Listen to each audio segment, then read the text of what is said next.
guys, it's Tasha. If you are new here, that's who I am. Welcome. welcome to this hot mess of a channel. I wanted to do a little depthier update tonight. I wasn't sure about doing this video. I'm gonna fix my bra. Just a minute here. Let's fix that. If you are new here, it really is a hot mess. So just forewarning, buckle up, buckaroo, as they say in South Park. Anyway, I have, you can tell I'm a little nervous. Have been debating about talking about this, going into it, but I really have noticed an ongoing trend in my depth here, and something that I've learned about myself that I think that I do want to share. And I've mentioned it before, it's not really new, but I want to talk about my drug addiction that I had in my early 20s, how I beat it, and where I went wrong with beating it too, because the depth years kind of exposed that to me. Before I get into that heaviness, my coffee addiction is still a problem, still a major problem. I've decided, I'm halfway through, I'm 6 months in, telling myself, no, you can't have a Tim Hortons coffee in the morning really isn't working for me.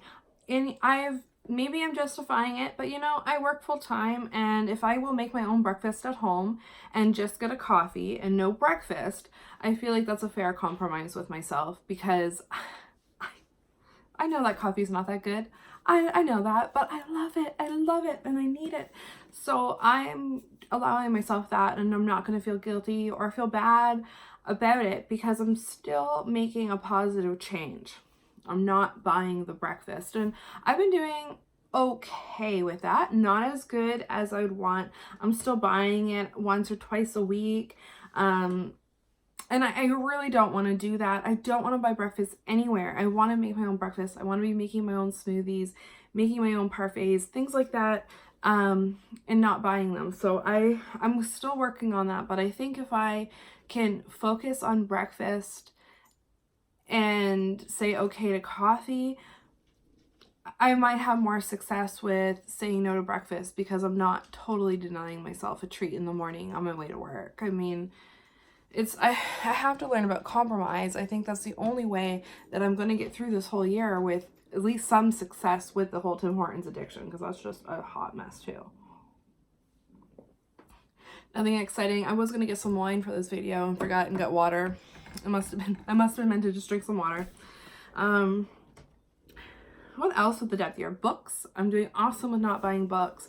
I haven't bought any books, and I don't even feel like I need to, because I'm enjoying the books that I have at my house. The wind's blowing the camera. Let me try to fix this a little. I've got you guys right by the open window, and there's a little bit of wind coming in, and I noticed this has been shaky, so hopefully I can get that under control and you won't be shaking all over the place. Like I was saying with books, I love books. I love them so much, and they make me so happy, and just cracking into a new book, it's like the smell, everything, it's just the best. It's a happy place.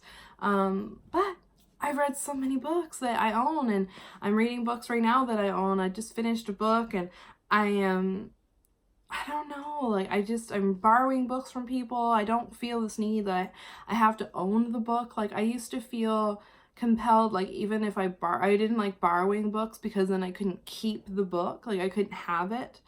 And I've kind of gotten over that, and I'm doing better with borrowing, and I am reading books I have, like I said, so that's been really positive for me.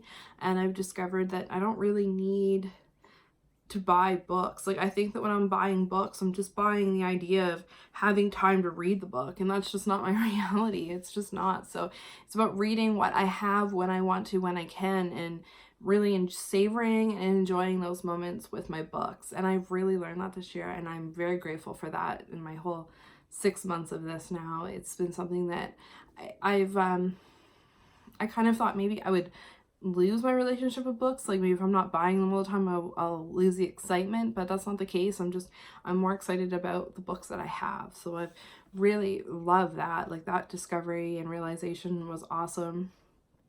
I ended up not buying more clothes. I thought that I would take money, somehow move it into clothes, and but I've really come to love what I have, and making clothes that I own work and doing things with them and not feeling a need to just keep buying stuff. I feel more like I want to let go and get rid of things. Like this depth year has definitely become a cleansing and just getting rid of stuff. I can't tell you how much stuff I've gotten rid of in 6 months, and it feels good. Like it feels really good to downsize a bunch of things, and I'm going to keep doing that. And I think like I think I've broken some of, I've never been a hoarder or a pack rat, but I feel like whatever tendencies that I did have to hang on to items that I would never use in hopes of using them someday, I've definitely gotten over that this year. And I really truly, like, if it doesn't work and I'm not using it, it's going and it's getting donated, and that feels good. And to know that a lot of my stuff has gone to people who hopefully really needed it. So the depth year has definitely provided me with a means to let go and to learn how to let go. The big realization that I had, and the whole reason that I really wanted to do this video, is to just be honest with you about my life prior to coming on YouTube, prior to meeting my husband. It's not something that I talk about a lot, but I do find that this year has really forced me to recognize it, to deal with the shadow work involved with it, and acknowledge that I have an addictive personality and that I like to move my addictions around. So to go back in time, let's see, I've been clean for 9 years. So whatever, I'll be 32 this year. So like what, 23, 22, I don't know. I'm no math person. I could do the math. I'm not that dumb, but you guys just, yeah, 9 years. I've been clean 9 years. A lot of stories go, you meet someone and you think that they're amazing and wonderful and they're cool or whatever, and then you get introduced to their lifestyle, and that's kind of what happened. And it started off with just like taking a couple perks to relax and to manage my depression, because I found that when I took Percocets to abuse them, let's be real, to abuse them, they made me feel warm. They made me feel comfortable. It was like a big warm hug from inside my body, and I grew addicted to that feeling. And it helped with my depression because it numbed it, and I didn't have to acknowledge it. And I didn't have to acknowledge that I was in a shitty relationship, and that I wasn't happy, and that I was depressed. And I was basically looking at a long-term suicide plan. Like I would just do all these drugs because I was doing other drugs as well as the Percocets. And I just kind of looked at it like, well, if I overdose, whatever. And that was my attitude. And it was just a very dark time. And it's just, I remember one night taking so many drugs that I couldn't stay conscious, and I kept passing out, and a girl at the party kept checking on me, and everyone was like, should we take you to the hospital, blah, blah, blah. Anyways, I decided to leave me. I lived. I'm alive. Yay. But that was really scary. Or another time where I was at who I thought was a friend of mine, and they gave me some drug that I thought was Percocets, and it wasn't, and it knocked me out, and I don't know what happened during those hours. I was unconscious. This is probably the first time I've actually verbalized this. I said this out loud. In my heart, I just feel so sad for that girl. Feel so sad for her. I was so lost and confused and depressed, and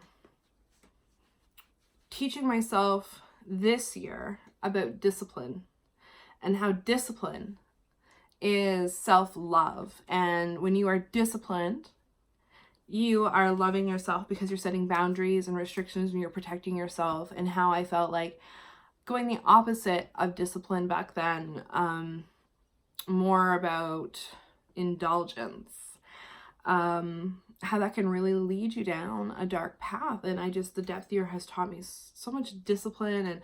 And so anyway, it kind of has been causing me to think about those times where I didn't have discipline and what happened during those times. I quit after being on them for 2 years, so it wasn't a very long time, but it was long enough for me to experience the things that I did and go through what I did. after quitting, I went through withdrawal for a long time, and I did it alone. I broke up with the person that I was with.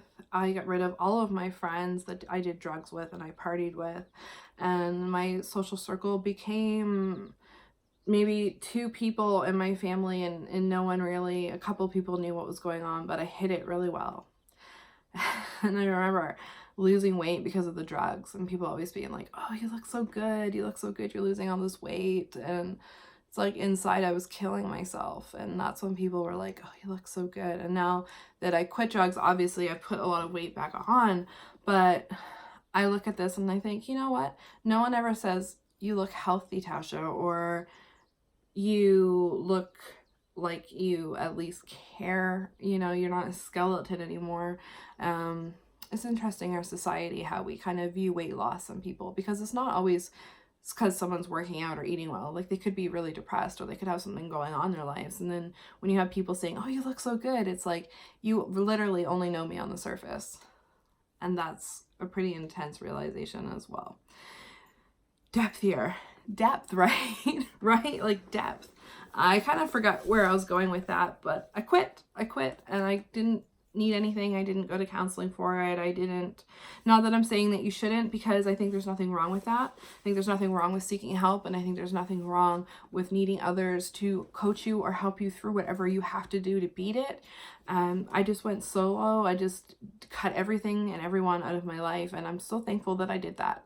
I miss those people. They were good people. They weren't bad people. They were probably in the same situation that I was in, just on their own levels, but I can't be around people like that anymore. I can't be around like that kind of scenario or situation.